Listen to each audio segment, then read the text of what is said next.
Simon's new at the factory. If you ask him, he'll tell you it's a lousy job. He has to sweep up and carry things around. He only earns $3 an hour.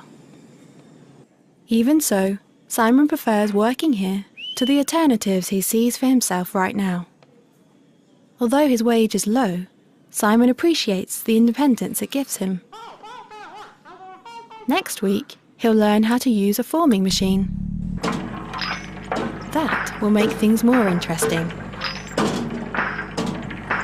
That's Edgar, the owner of the factory.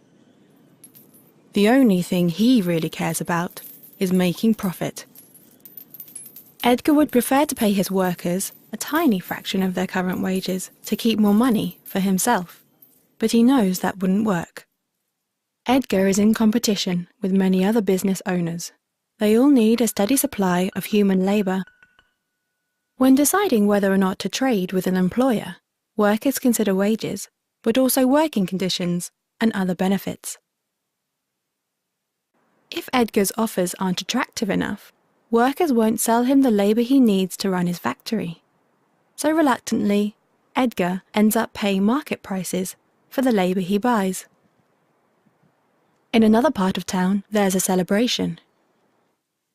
This group of concerned citizens just got a minimum wage law passed. They were appalled that miserly employers like Edgar could get away with paying so little to workers like Simon. The new minimum wage is $9 an hour. Unfortunately, this doesn't mean that everyone in the town will now earn $9 or more. We already saw how the existence of competing buyers of labour influences the lower limit on what Edgar can get away with paying his workers. The upper limit on what Edgar will pay any worker is the amount of extra revenue he expects that worker's labour will create for him in a given period. In other words, employers won't knowingly pay workers more than the extra income they generate. They'd be losing money if they did that. So what does the introduction of the minimum wage law mean for the workers at Edgar's factory? Vicky's work generates $23 an hour for Edgar, and her wage is $15 an hour. For every hour that Vicky works for Edgar, he's left with an extra $8 after he's paid her wage. Because Vicky's wage is higher than $9 an hour, the new law doesn't affect her directly. Bob's labour at the factory generates $10 an hour for Edgar, and his wage is $8 an hour. After paying Bob's wage, Edgar is left with an extra $2 for every hour that Bob has worked. But because Bob's wage is less than the legal minimum, if Edgar wants to keep him on, he'll have to pay him more. Edgar calculates that if he raises Bob's wage to the new minimum of $9, he'll still be gaining $1 extra for every hour of Bob's labour after his wages have been paid. Although Edgar will profit less from employing Bob at $9 instead of $8, a little profit is better than none. So Bob gets a raise. But the new law is bad news for Simon. Simon's labour generates only $4 an hour for Edgar. The $9 minimum wage is $5 more than that.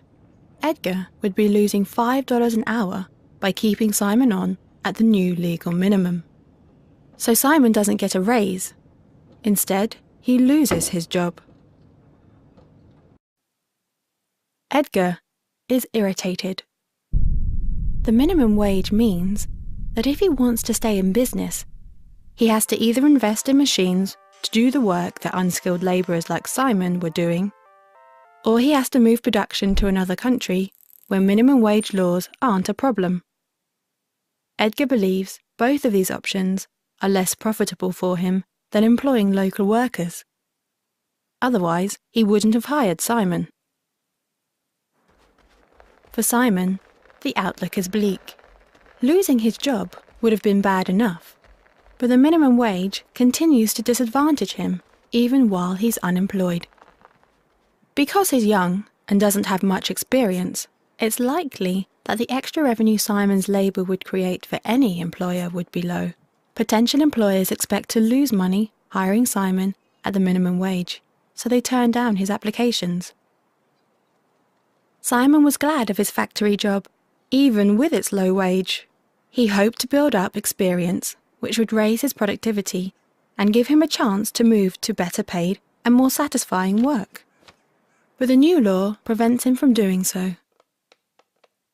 This is why the minimum wage has been described as removing the bottom rungs from the economic ladder. When we see social interactions that seem unfair, one response is to demand that the behaviour we disapprove of be outlawed. But we should keep in mind that this kind of intervention has unintended consequences. Some people suspect that prohibiting voluntary exchange often does more harm than good. They believe the proper function of law is to discourage the initiation of force, and that we shouldn't create barriers that prevent people from doing their best to peacefully improve their lives. Do a web search for some of these terms if you're interested in learning more.